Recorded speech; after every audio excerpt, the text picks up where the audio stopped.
Folks, we're back in the committee of the whole. And we have a few items left this afternoon after a busy morning. And the next item that we have is the under staff report 6A LMLGA resolutions. And Ms. Murray, I'll turn it over to you to introduce yourself. Thank you, Council. I am Terry Murray, Executive Assistant in the Corporate Administrations Department. I'm here today to provide an overview of the advocacy resolution process as a refresher for Council and to inform the community. I would also ask Council to take some time today to consider staff's suggested resolutions and to provide their own resolutions for consideration. As a bit of background for those watching, councils and regional boards are given the opportunity to collectively advocate for change to policy or legislation, excuse me, at the provincial level. This advocacy occurs in the form of resolutions voted on at the annual UBCM convention in September. And that's Union of British Columbia Municipalities. Council's resolutions must first be vetted through the Lower Mainland Local Government Association, or LMLGA. The LMLGA deadline to receive those resolutions is February 28th of this year. Staff have provided suggestions on topics for Council consideration, and these include regional transit funding, latecomer charges, environmental assessment process improvements, major projects capacity for local governments, and zoning tools to secure affordable housing. The staff who've made these recommendations are here and able to answer any questions that Council may have before considering sending resolutions to LMLGA and eventually to UBCM. So we're happy to take any questions. Great, thank you, Ms. Murray. Council? Councillor Anderson. I see that we have our planning director here who may be able to address, elaborate a bit on latecomer charges, our experience with them, and what might prompt our planning department to recommend that they receive some attention. Mr. Valeniskis. Yes, I would like to defer to Ms. Bailey, as I believe it came from the engineering department. Okay, and is Ms. Bailey online with us? I see she seems to be. Ms. Bailey, are you able to address this?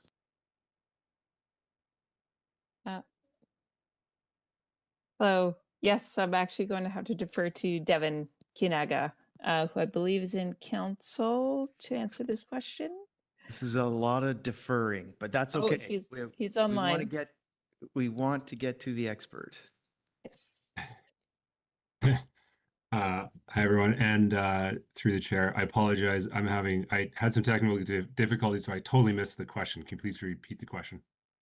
Yes, that's not a problem at all. Councillor Anderson. Mr. Kionga, latecomer charges is a topic suggested by staff for a potential area of advocacy for council's consideration. Could you give a brief backgrounder as to staff's experience with this issue and why at this time you may be suggesting to council that the province should be giving this attention and it's our part to give advocacy to that? Certainly, yeah, through the chair. So the tricky part about latecomers, in the past, we've been able to register them on title. What that does is it takes the pressure off of district staff and the district in general to keep people notified when there is a latecomer charge applied to their property.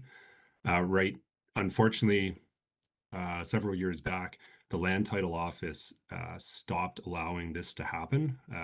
They no longer allow latecomer charges to be registered as a covenant on title.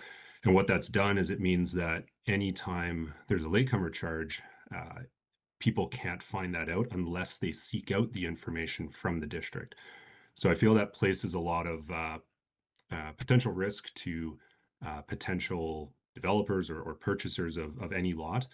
And it puts a lot of onus and extra pressure on district to be able to communicate that out and to have that information well known. And latecomer charges are not something that is probably well known by most people anyways.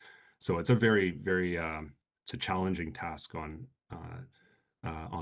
for staff to be able to kind of keep that information public. I'll add to that historically we haven't had many latecomer charges. We haven't had many latecomer agreements in place, but with the increase in development in town over the last, say, decade, we're suddenly seeing more of these because people are pushing into other areas and requiring we're requiring more of the type of infrastructure that will trigger latecomer charges or cause latecomer charges to be applied. So with that in mind, I'm looking down, into the future, realizing that that's going to be more and more responsibility placed on the district to really keep track of these and keep the public and future builders or developers aware that latecomer charges may exist, which poses some risks. So I feel that the real tool and mechanism that should be used is covenants on title. That way, it's legal and it's or not legal, but it's the information is readily available for anyone doing their due diligence and pulling titles. Thank you very much, Mr. Kionga. That does clarify things substantially. And I wonder if I could ask, and if it may be appropriate to ask, could you give an example of either a scenario or a property where this has come forth, just to provide some illustration? It's my recollection that latecomer charges were a topic during the Oceanfront Peninsula planning process. Yeah, I'm not aware of the oceanfront. I don't know the details on any latecomer charges associated with the oceanfront, so I won't speak to that.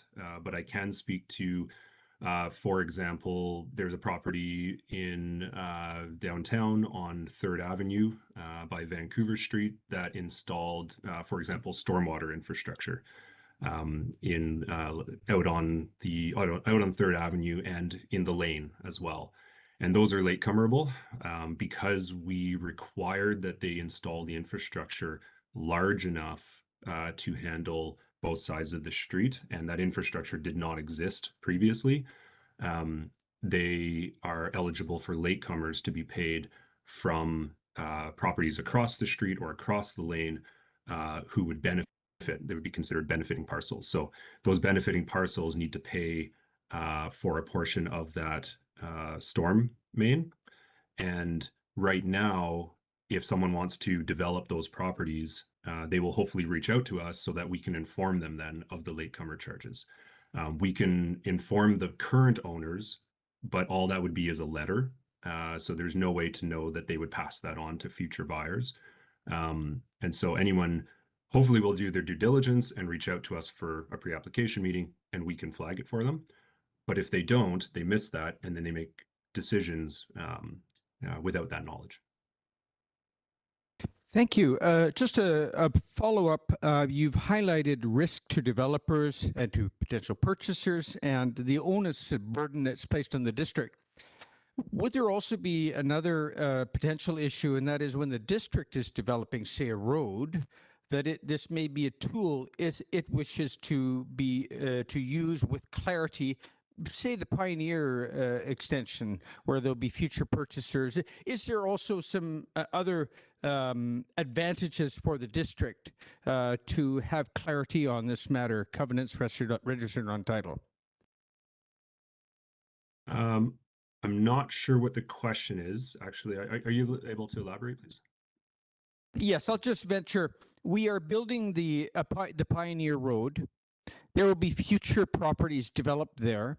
There's infrastructure we're interested to see developed, and we might conceivably go ahead and develop some of it ourselves. That scenario might arise, I take it, and if not in that situation, in others. And then we would be interested to have a clarity with the Land Title Office as to those future purchasers and their responsibility, to chip in as a latecomer?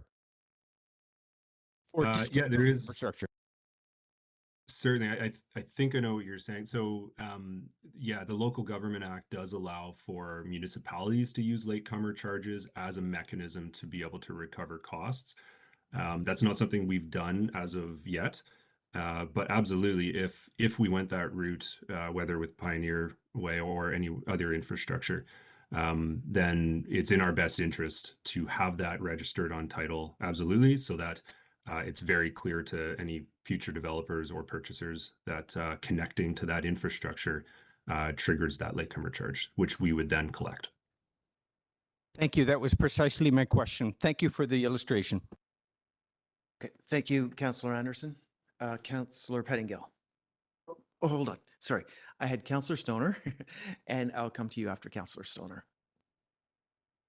Thanks to the chair and thanks to staff for putting their minds to this and pulling together previous areas that were directed for advocacy and identifying some new ones. Just going through the list, this is more comments than questions, but on the transit initiatives, my general sense is that the regional transit funding is best advocated for through the SLRD, just in terms of the coordinated approach. So that's a general comment. But I do think that some form of advocacy around increased transit funding, especially with respect to the housing legislation that's just come down, transit-oriented development would be well suited. So that's one area that I think we might want to flesh out a little bit. And then I just wanted to pick up on the flood hazard considerations in relation to Bill 44. It was my understanding that there are exceptions for circumstances that are high risk as per the most recent policy manual that came out. So I just want to double check that staff from planning and engineering are on the same page with regards to the exemptions for hazardous conditions with respect to Bill 44. Mr. Valeniscus. Thank you. Through the chair, yes, we have been discussing the tools that are already in place in the legislation. We believe that they're sufficient to address flood hazard, but it is new legislation, so there is still a lot of questions about exactly how to, provide the evidence that there are unacceptable levels of risk. But yes, we believe that we have the tools in place already to address those. Okay, and just before I go to Councillor Pettingill, on Councillor Stoner's thought about the regional district leading on regional transit, I'll put it to staff. Would it be beneficial for council to get a motion together on that today? Through the chair, we will be coming back again with the collation of the resolutions. I understand in early February. We could take some time to consider that resolution and revisit it then. Okay, on this, Councillor. Yeah, just sorry, the SLRD does have a meeting tomorrow and we have a very similar agenda item. So we can also report back from those of us who are appointed to that board what advocacy might be coming forward from a regional perspective. Mayor Herford. Yeah, thank you. I agree with that approach for the regional transit piece. And I think that as we're considering resolutions of this sort, it's figuring out the ones of provincial. This is aiming towards being successful at UBCM. So the regional transit piece, unless we can figure out a way to pull that out to funding models more broadly across the province, I think that particular question is a very focused piece that is with support of the district that the SLRD is heading up, and it likely is more of a minister meeting, ongoing advocacy rather than a recommending policy change. Although I do think that the consistent and reliable internal transit system funding, I think, is incredibly important as the province is as much as many municipalities, including ourselves, have been sort of focusing on how do we make transit work. Now the province is mandating that we make transit work, and there needs to be a follow-up, in my opinion, with transit fundings to back that up. So I think that piece is, like, that broader province lens is what we need to look at if we're going to try to get these to be successful at the UBCM level. So as we're looking at these pieces, I think that's where the transit investment piece lives. Although regional transit is super important, but I don't think this is the mechanism to advocate for that at this time. Okay. Thanks for your patience, Councillor Pettingill. Go ahead.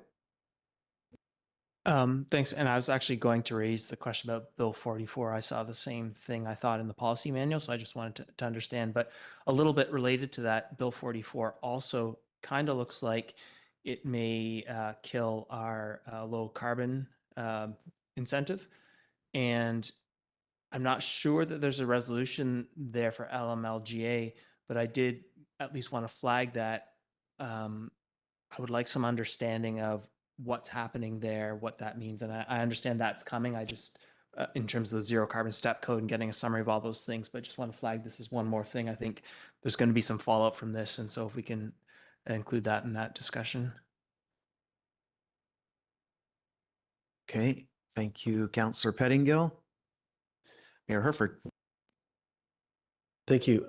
I think the pieces that I think the EA process improvements and those two innocuous little sense of the EA process improvements, I mean, that is a wonderful understatement of probably 10 recommendations onto exactly how the EA process could be improved. And I think that overall the province would be well served by looking at that process. So I think advocating for some changes there, how specific those changes are, we can sort of figure out what the right level of ask is. Sometimes it's beneficial to get right down to the nitty gritty, and otherwise it's good to step back and just be more broad about the challenges that we're seeing there. And I do think that this relates to the second point around the major projects capacity for local governments, as part of that capacity is being able to engage in a meaningful way with the EA process. And so I think these things are related, and I'd like to see us advance that.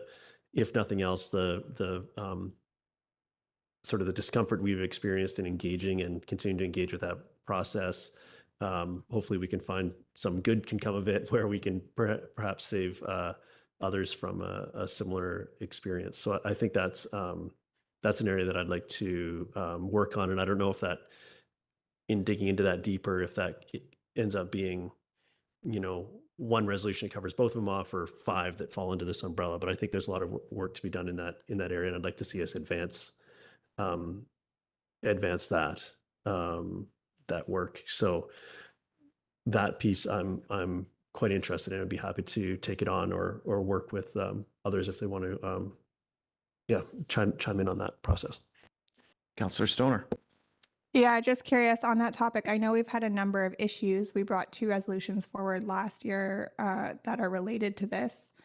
And it is a big topic, but I think difficult to understand where the advocacy piece is through LMLGA and UBCM resolutions. So I just wonder if you can elaborate a little bit more, if there's specifics that you see as needing to be changed, or is our time better spent doing some specific advocacy to try and forward the results of our resolutions that we put forward last year? I think there's always a balance, like putting more resolutions forward doesn't necessarily add to forwarding the cause. You also need to do the work to make sure that because you got support from UBCM, it doesn't just necessarily mean everything gets changed. It's a huge amount of follow-up. So just trying to balance where we want to put our energies going forward. Mayor Herford. Yeah, thank you. I think we struggled with the timing, say, of a 14-day comment period, or even a 30-day comment period, and what that means for us. So there's specific asks there that I think are separate from the resolutions we put forward last year, and I think it does come into that major projects capacity for local governments to reply in those timelines. So how reasonable a timeline is really depends on your capacity to reply in that time. So I think that there's that is one piece that's just very distinct from where we were, and also has broad implications to the EA process outside of what has happened and what is likely too late to change as we engage with this process. Councillor Pettingill on this point? Yeah, my own personal, and thank you, Mayor Herford, for raising these. I just got distracted when I was talking about the flood hazard thing, but I do tend to feel that it's a bit of a squeaky wheel gets the grease. And I feel that on the resolutions we have put forward, we've been reminding ministers and so on every time we've spoken to them, and having additional pieces to talk about is useful. I think the underlying message is the EA process is still fundamentally broken.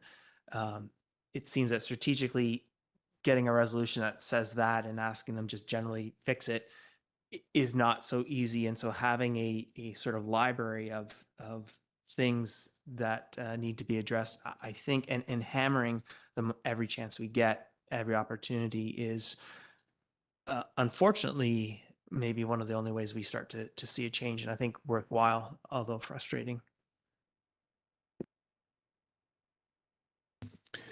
Council, anything further? Okay, Councillor Stoner. Yeah, I just, my one other question was if staff could elaborate on the zoning tools to secure affordable housing tenure request and the concept behind that. Mr. Valeniscus, is that you? Yes, thank you. Through the chair. So there isn't any tools right now in legislation that allow us to prescribe percentage of affordable housing. We have to do it as a density bonus. And the province has indicated that this is something they would like to do, but there's no timeline associated with that. And there's been a big effort to encourage municipalities to pre-zone lands. And in order to pre-zone lands for future development, it would be really handy to have the ability to also pre-zone for a certain amount of affordable housing without having to do a density bonus system. So that's what it is about. We expect some movement from the province, but I think some encouragement to move along would also be helpful. And just a follow up, is this related as well in the fact that there seems to be a gap that affordable housing is not identified in the ACC component? So where we previously secured it through CAC negotiation, that's no longer potentially available to us. So this is trying to plug that gap. That's exactly it. Got it. Thank you. Great area of advocacy. Okay, if there's no other hands, I'll just quickly shine a light on the beginning of wording for resolution that I shared around earlier. I think that there is potentially great value in bringing a resolution to LMLGA on the issue of BC assessment and the gap between actual market value and the assessment assigned by the assessment authority, especially when that gap exists over multiple years consecutive. So I continue to work on that wording, and between now and our next meeting, I anticipate to have that sharpened up so that I can share that with you before our next conversation. And it would be helpful for me if once I do get that wording sharpened up, if there's anybody at this table feeling like that's all a waste of time, I want to know about it before I get too far into it. Okay, Councillor Stoner. Yeah, no, and thanks for bringing that forward. And I think it's an interesting nuance that I hadn't quite picked up on the details of. I think one of the challenges will be really narrowing in on what the ask is. And so that's the one outstanding question that I have is how do we actually direct some form of request or solution other than, I don't know if it's a mechanism for people to be able to report that and have BC assessment look at it, similar to like if you think you're assessment value is over-assessed. You have a complaint mechanism, but there's nothing similar for an under-assessment. Maybe that's what it is, but that would be my only question. Definitely something that I'm struggling with as well, and hoping that I can come up with a resolution that makes sense. Councillor Hamilton. Yeah, on this topic, I see a few things a few areas that this touches that we've seen. One of them is when, let's say, unindividual property is undervalued for subsequent years. That's be great to find a solution for that. Another is the variability or the changes in our I don't know what the word is, but I'll call them subsectors. So if you take the residential sector, and then there's the strata and the RS1 sectors, we don't have an ability to to set the mill rates based on these subsectors, but those subsector values change quite considerably from one year to the next with respect to each other, as we saw last year. Is there any consideration of requesting that we have a tool to be able to set mill rates at a finer grain than just the sector? That might be a big can of worms that's not worth diving into. But Yeah, the work that I've done so far on this doesn't dig into any of that because of the big can of worms that it is. And I think that it's beyond the scope of what I was intending to cover with the motion. So maybe that's a project for you. Future resolution. Okay, great. So I'll just offer one more opportunity for comments or just to close out this conversation if we're ready to head in that direction. Yeah, just on Councillor French, the resolution you're looking at, I think that perhaps it's a way for a process for values to be challenged, which the property owner is unlikely to do because it results in increased taxation. But perhaps these are all public; these values are all public, and perhaps that there's a reasonable piece to say, hey, that's that something's off in this area. I don't know what that means. I know that the challenge process is it's hard to run in the timeline required, and but maybe that's sort of what the ask is. I don't understand the reduced local government in your whereas clause, the reduced local government revenues. We set the revenue ask that we're going to need, so which is independent of the values. So I don't quite need that. I don't understand that piece of it, but so perhaps I could come out, but maybe it's a challenge mechanism that's more for like the public to participate in it and go from there. Perhaps that's the ask. I don't know. I think this is really interesting area, but of all the challenges, having said that, of all the challenges of the BC assessment process, some that Councillor Hamilton brought up, the ones that you're trying to get at here, we also see various other challenges. I wonder about this one being the one. Like if we can get to a specific ask, then maybe it is. But there's quite a wide range of challenges with that process. So I'm struggling with this being the one, but at the same time, I think it's worth exploring to make sure that our taxation is distributed fairly across as intended across the community. I think that's the biggest piece. So I think work could happen there, and yeah, I like it. Thank you. Great. Thanks for the feedback. Any final thoughts on this before we wrap it up? Councillor Pettingill, then Councillor Stoner. Just one topic, maybe food for thought, and it's a big one, so I don't quite know how to tackle it. But the presentation this morning from Helping Hands is reminding me of it. And there's more things like with childcare, and it's even implied in the new ACC regulations where we can use ACCs for childcare and things that I think the province are supposed to be funding. And so there's more and more sort of officially downloading coming to us. It seems that things like overdose prevention and decrim and so on aren't as successful when you don't have the wraparound services and the treatment and so on, and those are absent. And so how do we get those, and do we, are there is it time for some advocacy to the province to step up their game, or do we need to make sort of an additional argument around more taxation powers? Because well, if you're not going to do it, then let us tax it and we will do it. And maybe it's not the preferred thing, but maybe that's the next best thing. And so in that range of things, like we don't have the tools, either the province has to do it or we have to do it. And if we have to do it, then we have to have the tools to be able to fund it.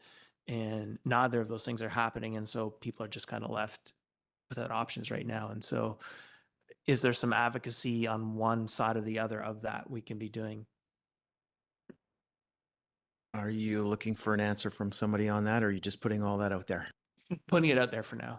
Excellent. Councillor Stoner. Yeah, just in reflection of that, there is work going on between UBCM and the Ministry of Municipal Affairs and the Minister of Finance on local government revenue sources and expanding local government revenue sources in particular, or revising them in order to address some of these things. That's a slow process, but it is ongoing. So it may be advocacy directed to UBCM as well. That's the other way to put that, given that there's a channel of communication there. But yeah, it is a complex one. My outstanding question was just how we wanted to proceed from here. If staff want particular counselors to raise their hands on particular items, we've had different approaches over the years. So is this something that staff want to run with, or is it something that you want me to run with, or? Through the chair, I'm happy to collate and take council's resolutions and prepare them for the next agenda for further discussion between now and then, if that works for council.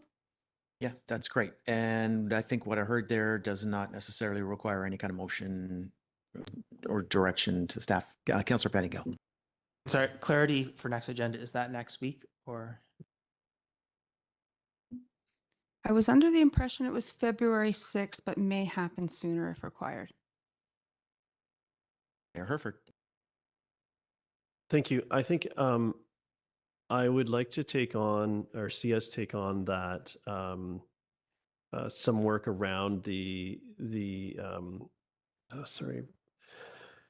EA process improvements, and I think it'll take a little bit of more discussion with staff and potentially with other with councils, but that does to come before it comes back to meetings. So if anyone would like to work with, if we have support in general to sort of work on that to see if something comes of it, then I'd look for interested parties to collaborate on that with me as I take that forward.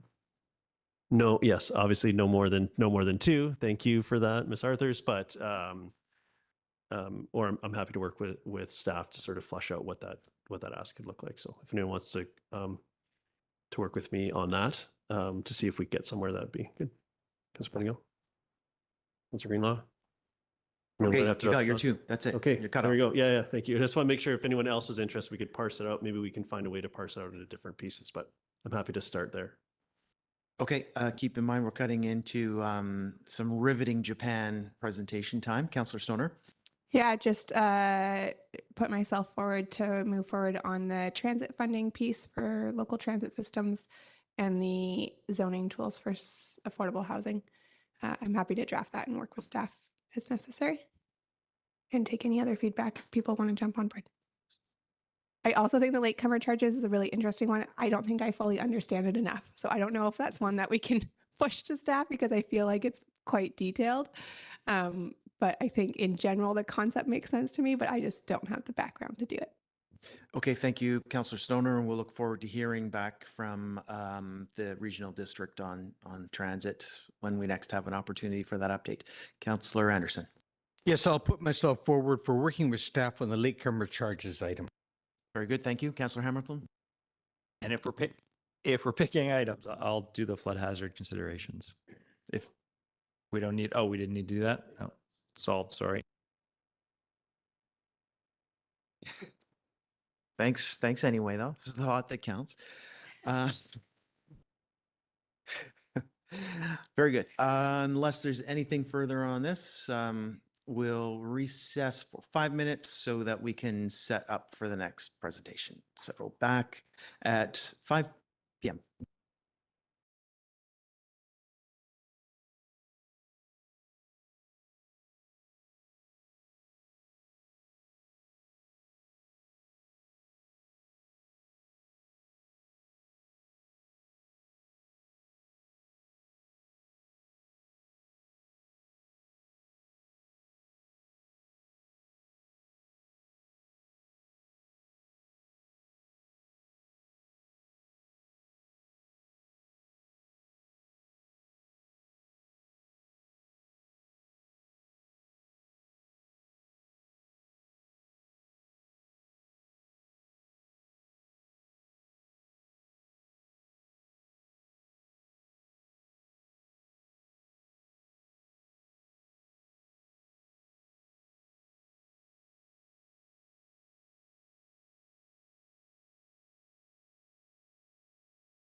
Okay, we are back from the recess, and we have a very special delegation up next.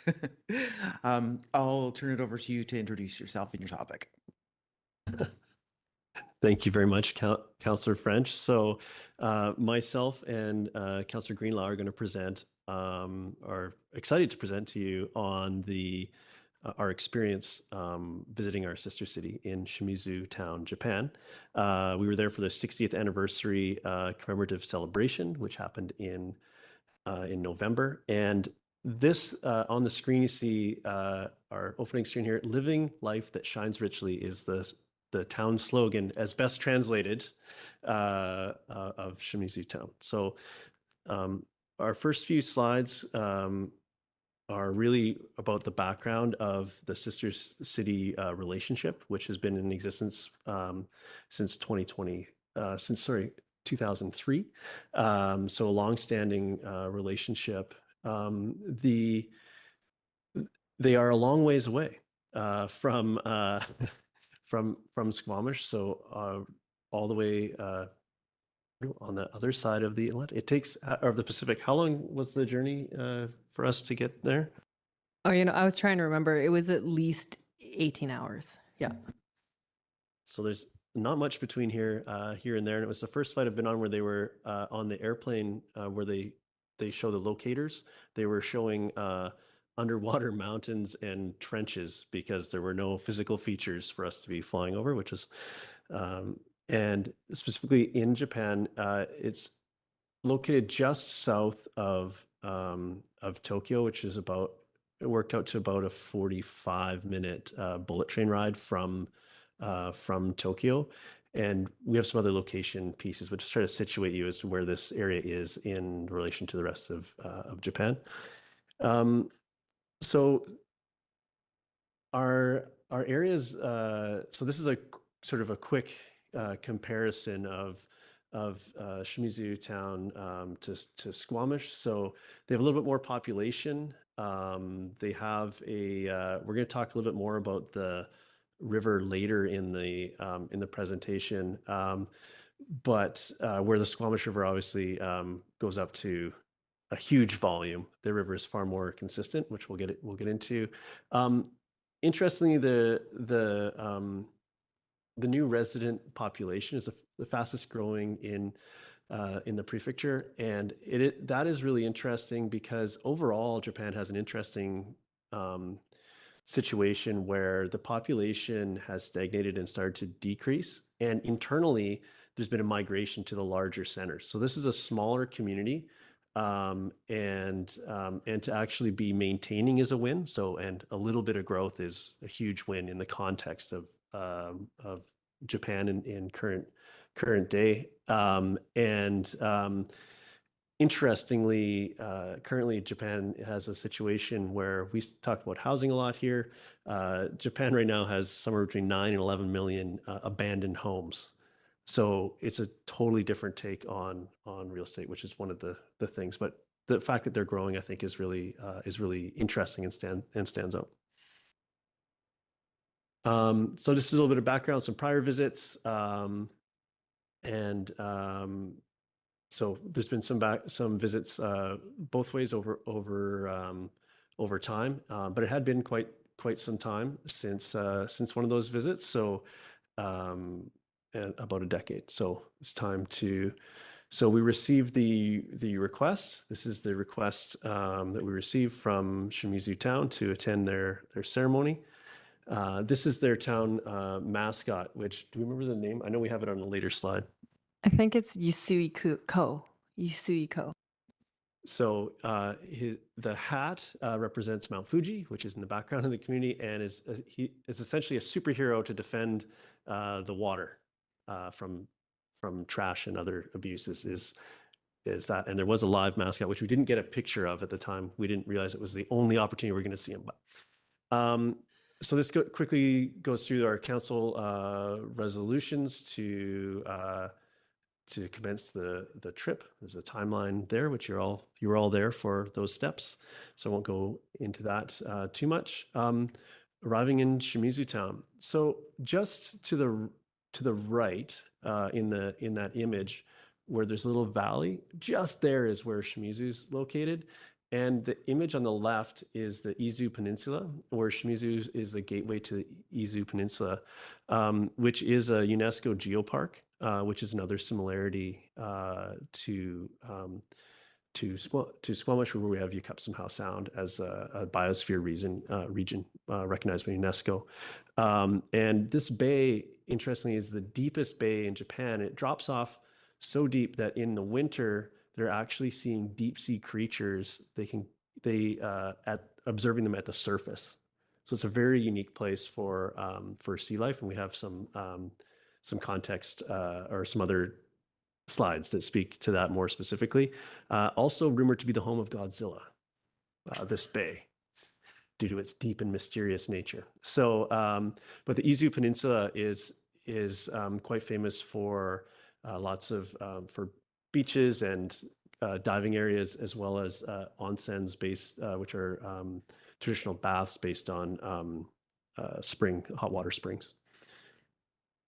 So this is bullet train heading for Shimizu, and the whole process of moving about throughout the trip was just really remarkable. The trains are on time to the second, and even as with someone like myself that does not speak or read Japanese, very easy to figure out and incredibly efficient. So this is on the left. There is the entrance to Shimizu Town Hall, which they changed to the Welcome Squamish image that you see there, and not pictured was a standing ovation essentially from staff outside as welcome, and which was great and made me feel a little uncomfortable with I just arrived, but that continued as I moved throughout the building. It was an incredible welcome, and even just to go to the extent to have the signage up made us feel very welcome and appreciated there. Council chambers to the right. I think it's the public piece is just sort of just up off out of the frame to the left. There's the public gallery. They operate quite a bit differently than we do, and obviously the physical space is beautiful and large, but also the mayor is elected but doesn't vote. So the mayor works full time with the staff and makes recommendations to council. So I would put that mayor role and title more in line with maybe an elected CAO. And then council, there's 12 elected councillors, and they actually sit in sessions, so concentrated sessions, similar to provincial government, so it's more focused time over, I think they're 2-month sessions or something like that. Some of these details came together through many conversations, but all that to say a very different structure, but we're all working on the same the same sort of issues that local government does.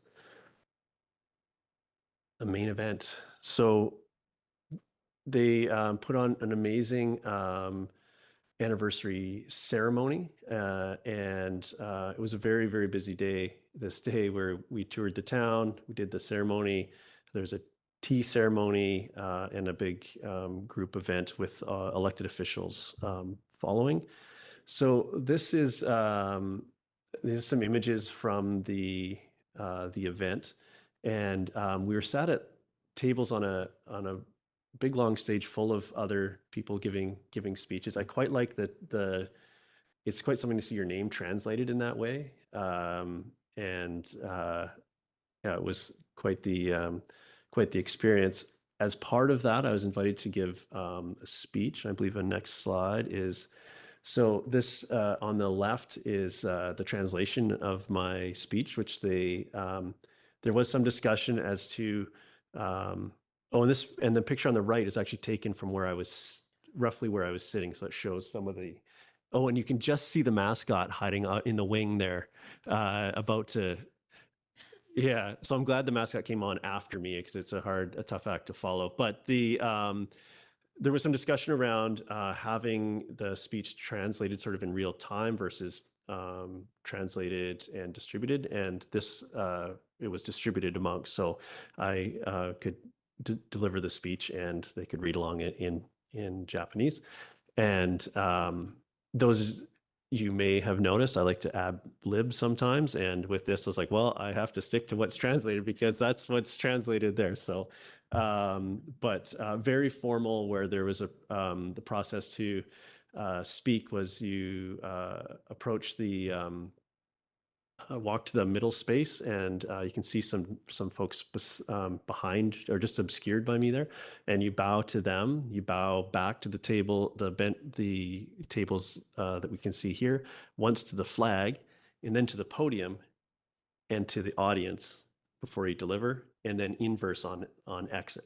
So there were a few speakers before me, so I could really dial in this pattern and make sure that I moved in the process that that was appropriate. Feel free to jump in anytime. We're going to get to some. So here we, following that, we were treated to a tea ceremony where we were dressed in kimonos. It took a couple. It's not something you do by yourself. So it took some assistance to get. I'm assuming you had multiple people. Yeah, I had 3. Yeah, so it was a whole thing to get into the traditional garb, and you'll notice that both of us are maybe a bit lankier than normal. So everyone else's ankles are obscured, and you can see ours are kind of riding up because we're larger than normal. So the tea than what was considered normal there, we'll say. So then the tea ceremony itself is a very significant cultural event and is a great honor to participate in. And the woman in the green in that image to the left is you'll see in a later image. There's this room is basically built for a tea ceremony. Every step is very structured, from bringing the water into the kettle to adding the tea, pouring into the cup, adjusting where you drink from the cup, and how it gets handled out. Each cup is made individually, and it's quite the process. So after having the tea, you can see this is Mariseki drinking tea in that left image. Then we posed for some photos, and then one of the more interesting things I think of this happened, where we were invited to have a closer look at the cups, because we each drank from a different cup, and the cups were like the one I had was a gift from a former I think it was a prime minister had gifted the cup to the town, and like that kind of level of each piece. So so when invited to look closer at these pieces, I went to do that, and there was a little container holding the tea, and it was beautiful, and I dropped it. So which in such a formal, obviously a beyond formal setting, a formal and traditional setting, I was taken aback, and I was like, I'm so sorry that happened. I'm going to go to the next image, and I'll turn over to Lauren so she can give Councillor Greenlaw, so you can give an accurate description of what happened next. So this is the green tea that I spilled on the mat, and those are the very well laid out and very special cups that were not damaged in this incident in any way. And then that's the kettle that you can't quite tell is kind of built into the floor of this purpose-built space. Councillor Greenlaw. Yeah, well, as with all things on this trip, our hosts were incredibly gracious and graceful about the whole thing. And the lady in the green kimono that Mayor Herford had pointed out, it just immediately said, well, no, now the mat is more new. You've added life to this mat by dropping it, and by creating this really quite a beautiful pattern, actually. I think so. It's quite beautiful.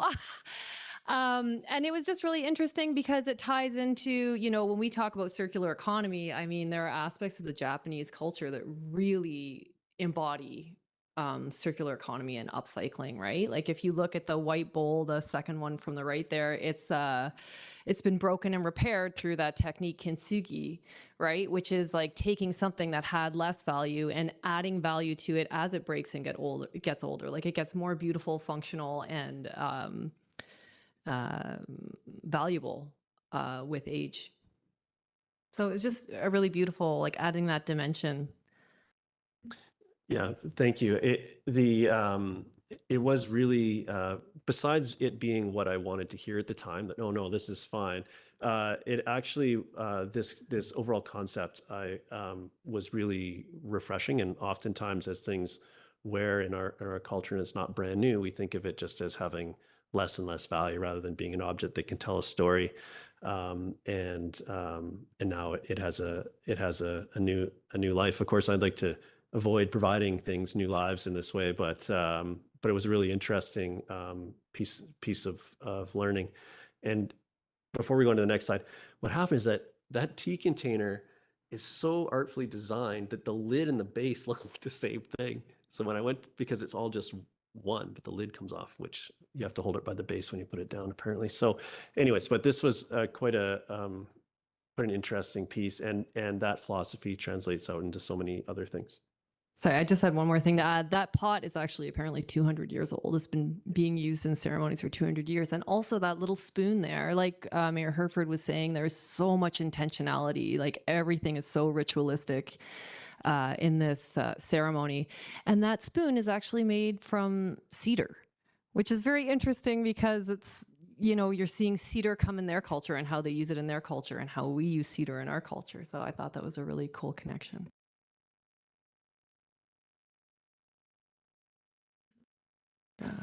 This is basically the group that we were with for the majority of the trip.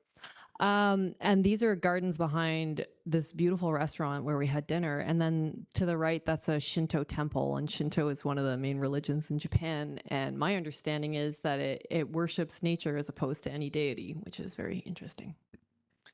Yes, and they took us to the temple sort of. It was after dark and felt very, it was very special to be there there was no one else there. And a lot of these places end up being quite busy throughout the day. So it was quite a special opportunity to be invited there. This is Mayor Seki-san and Mrs. Seki, and they're incredibly gracious hosts. This is inside of a restaurant, of the same restaurant. So if you just see behind their shoulder, their courtyard of this place was just unlike anything I'd ever seen. Magnificent, doesn't even really cover it. So a beautiful space. And we were all there's quite some discussion around if we wanted to go for dinner in the kimonos or if we wanted to change. And I was like, well, what is Seki-san going to be doing? Oh, he's like, Seki-san wears the kimono. Okay, that's what we're doing. So this was with their elected officials, so more in this group, which we did the gift exchange here, and maybe I'll talk about the gift we gave, and if you want to talk about the gift that they gave us, does that work? Okay, so we presented them a blanket that is called the Salish Sunset. And we used the blanket to wrap a carving of a salmon, which is, you just can't quite see above the blanket. He's holding, it's a little obscured there, the salmon. But I thought it was really interesting where the Salish sunset design is meant to represent, of course, the sunset here in the Salish Sea. And but Japan is land of the rising sun, which is exactly what's happening as the sun's setting here. So I thought it tied together quite nicely. And they also handed us some gifts, which we have here with us, which maybe we'll show after, but if you want to speak about them. Oh, sure. We were gifted a noren. So those are the curtains that hang in doorways that are split. And the symbology on it signifies goodwill. And we were also gifted some calligraphy pieces that were made by a chief chief priest of the Kiyumizu temple. And the calligraphy says, basically it's to convey trust in a longstanding relationship. So really, like really meaningful gifts. It was really beautiful. They were so happy to share their culture with us, and we were so happy to be recipients of their culture. It was a really lovely experience. Thank you. We have those here. We'll show those maybe after the meeting for those that would like to see them physically, and of course those will live with here at Muni Hall. Okay. So we also did some sightseeing around town, obviously, and this was one of their main parks. It's called Kagitagawa Park. And it's basically the heart of the town. It's where there are all these artisanal or artesian wells that upspring in this area. And that's what you're seeing on the right here on the slide is one of these blue wells. This is water that originated at Mount Fuji. It's basically Mount Fuji's meltwater. And what's happening is it goes underground and it travels about 50 kilometers over 20 to 25 years and up wells in this park. It's really cool. There's like no river, and then all of a sudden this artesian well starts up and there's a river. It's an important cultural space for them as well. Shimizu literally means clear water. So this waterway is an integral part of their identity, essentially. And it also provides drinking water for about 400,000 people downstream. We also were toured around by these very enthusiastic English students who are so excited to practice their English with us. And that's a really important piece of this relationship, especially for the people in Shimizu town, is having that cultural exchange and having exchange students coming from Squamish to Japan, also coming from Japan to Squamish. So it was really great to see some of these students there. And just in that upper left image is a promotional image for the park, and it was really interesting because the anime part is they were asking these students were asking me what your favorite one was, and so that's their tourism promotion is through anime, which I think is quite interesting because it's just something that's so I hadn't considered. But that's that. So here we go. And then we had a little like a cultural experience lunch, really highlighting some of the local delicacies. So in the foreground, you can see some tofu there that's made with this Shimizu water. And we're also grinding wasabi there. And wasabi is an important industry in that region. And one of the things that they pursued the last time, I think it was the last time they visited, probably look at Councillor Anderson here out of the corner of my eye. They were hoping to collaborate on a wasabi project in the area, and I think they ended up finding a suitable space around Richmond, if I'm not mistaken. Oh, he's nodding. Good. Yeah. So and this restaurant was in the park, and then this. Oh yeah. Is a video which I think if I hit it one more time, it'll play. It's pretty spectacular. You can see it just looks like it's boiling, and that's the groundwater percolating up through this artesian well. And so there's no river to the left of it, right? And then this is the meltwater coming out from Mount Fuji. I'm gonna try running that again because I don't think it. Oh, is it not? It's playing on our screen, but it's not. It's like all stagnant. Yeah. Oh, you can. Oh. It's too bad. It's pretty cool.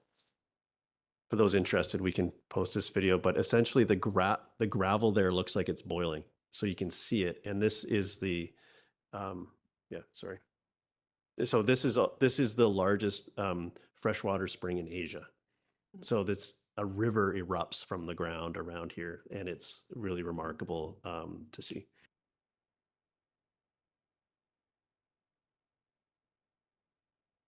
And then, to tie it all together, that's Mount Fuji in the background. This is basically the view from our hotel. So you can see Mount Fuji in the background. And another, being in this position really changes how you look at places now. So it's really interesting to look at basically downtown Shimizu town, and there's big agricultural plots right in the middle of town,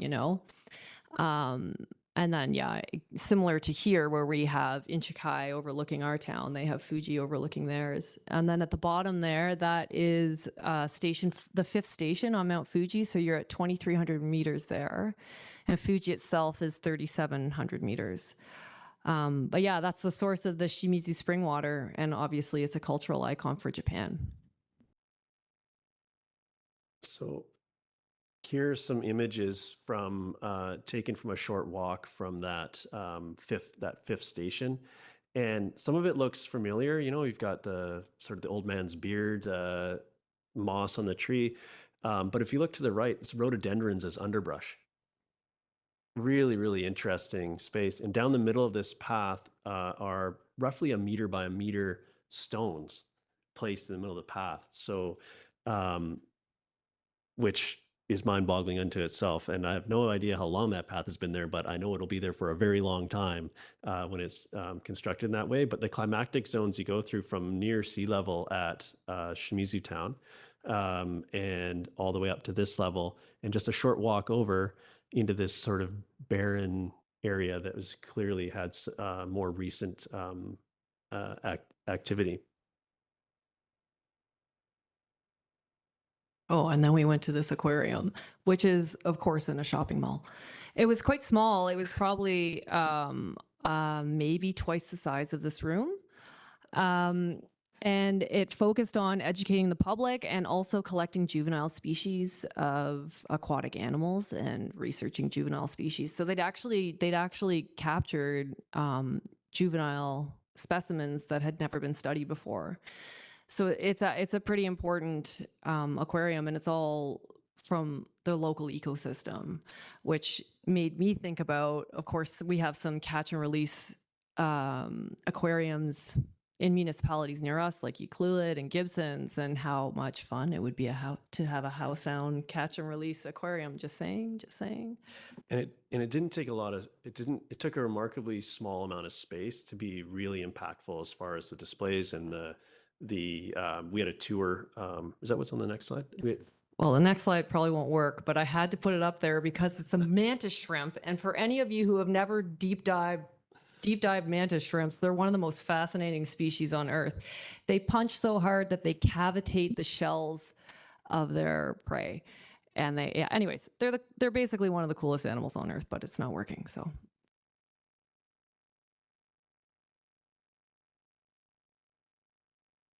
It's on our screen, it works, but he Like zooming in on like literally punches. Okay, we're not. so cool. Oh, maybe. So having control over the power. okay, we can share the video, but the display was really remarkable and showed, again, focused on juveniles, and this facility actually supplies fish throughout to aquariums internationally, and they work with Vancouver Aquarium as well. So and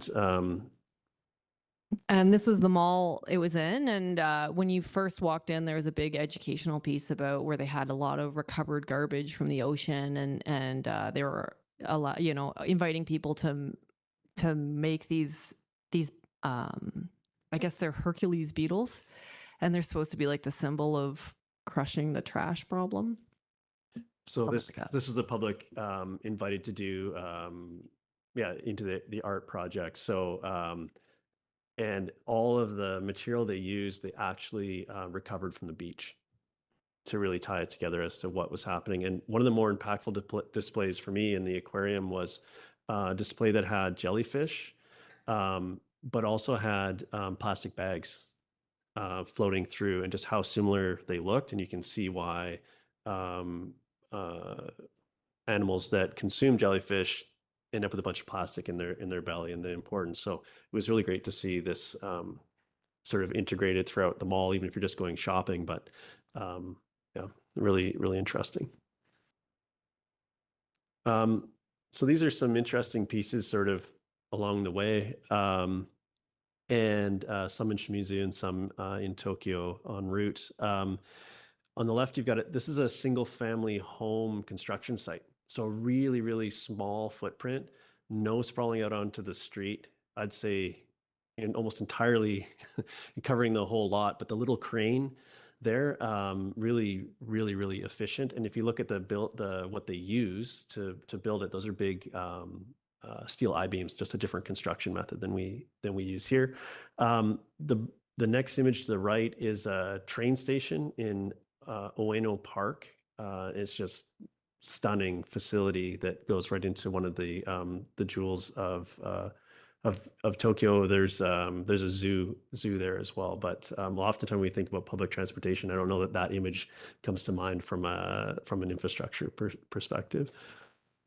This is one of my favorite spots. Doesn't look like much. That's a bathroom.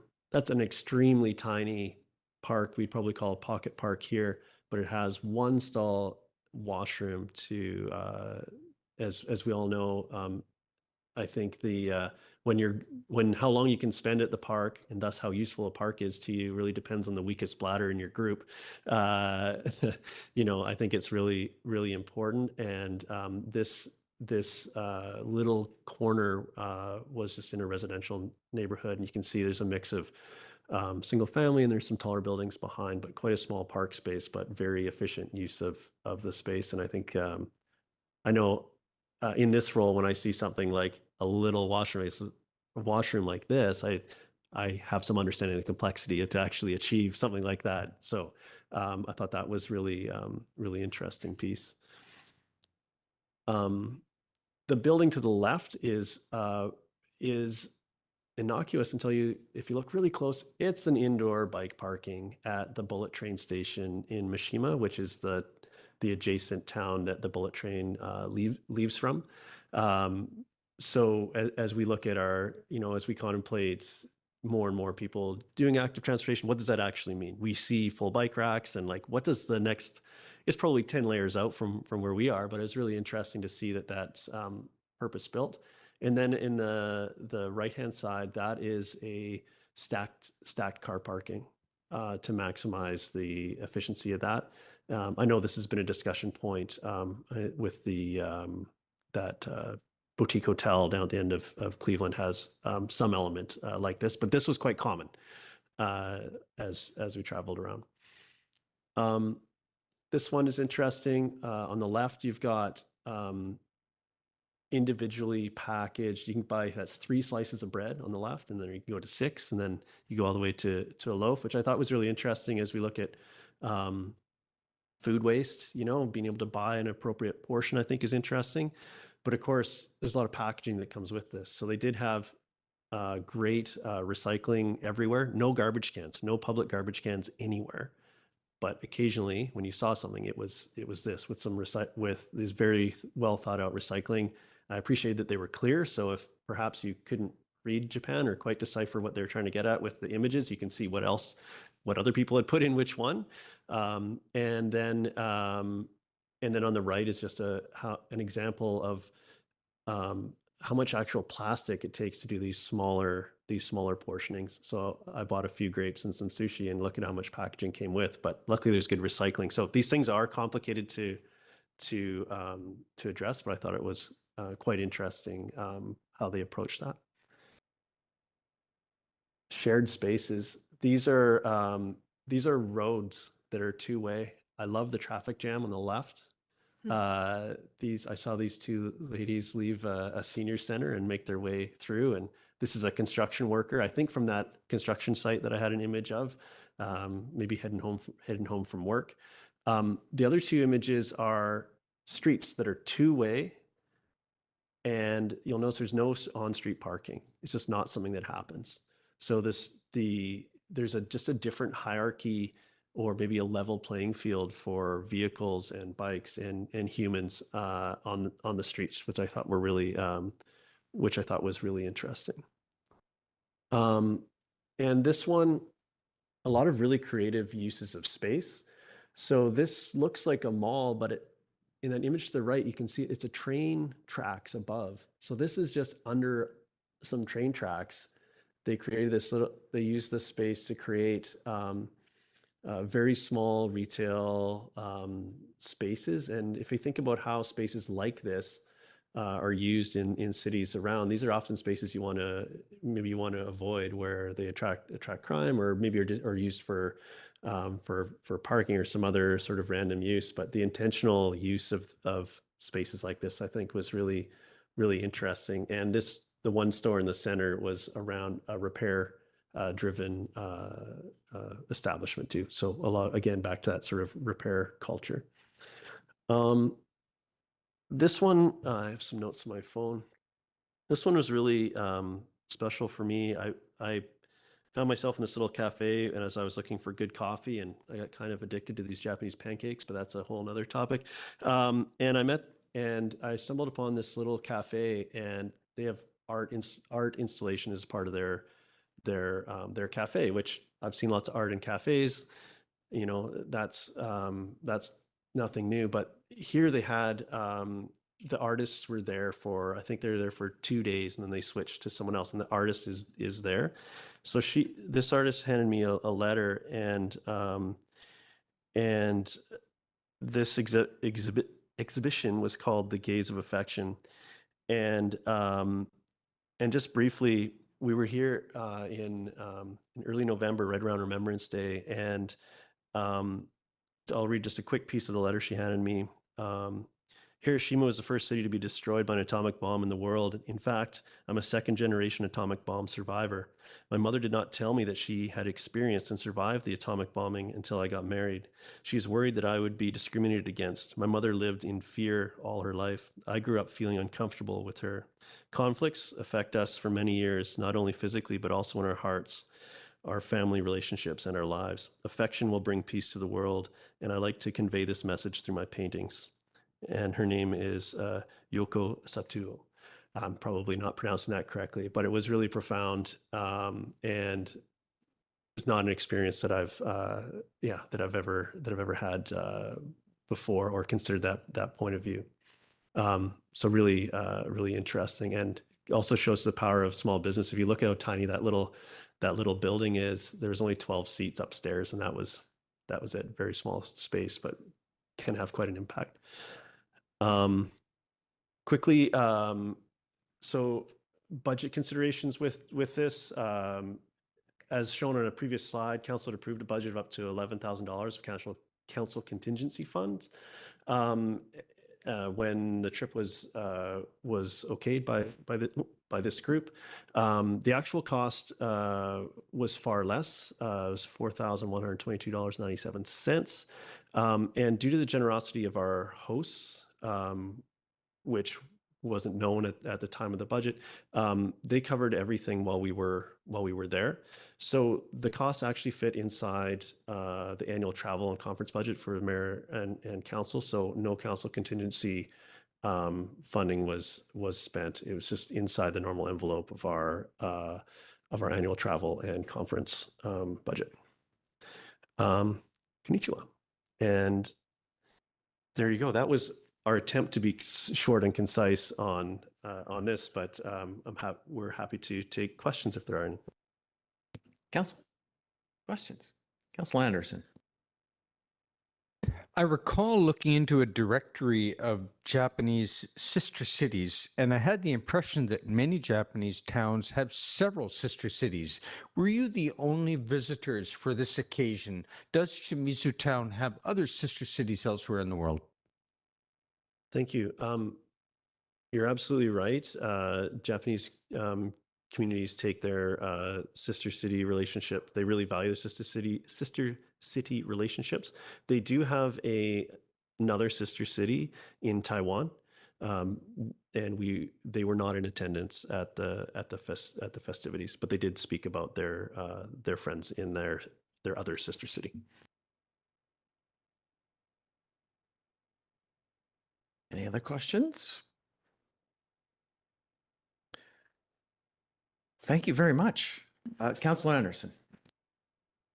I've just learned recently that in the former sawmill on the waterfront landing site in the office building, unique building from that was all decked out in hemlock, there was a tea room. And it was in a beautiful, I know the space, but I didn't know that that's had been its function. But when Japanese lumber buyers or wood beam buyers would come over, for mostly it was a temple market. So when they would come over, they would conduct tea ceremony in Squamish in the sawmill office building over at the Empire Lumber Division. And it was a beautifully paneled room to show off our products, of course, but very special room. No, thank you for that. I think just in closing, I'd like to thank everybody at this table for supporting this this trip, and both in supporting the resolutions and in the work while we were away. I'd also like to just flag that our friends in Shimizu are quite excited to come, and I think at a certain point. I'm working on some ideas when that might be appropriate, and that's a discussion that I'd like to have with council at a future point. But that's something that's that will be coming back to us at some point soon. Okay, Councillor Hamilton. If if there's no further comments, I wonder if the chair would entertain a motion to terminate. Councillor Stoner, I will entertain that.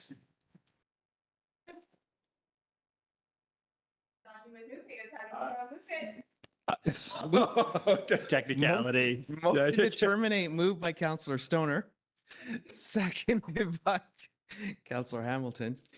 I'll call the question. All those in favor?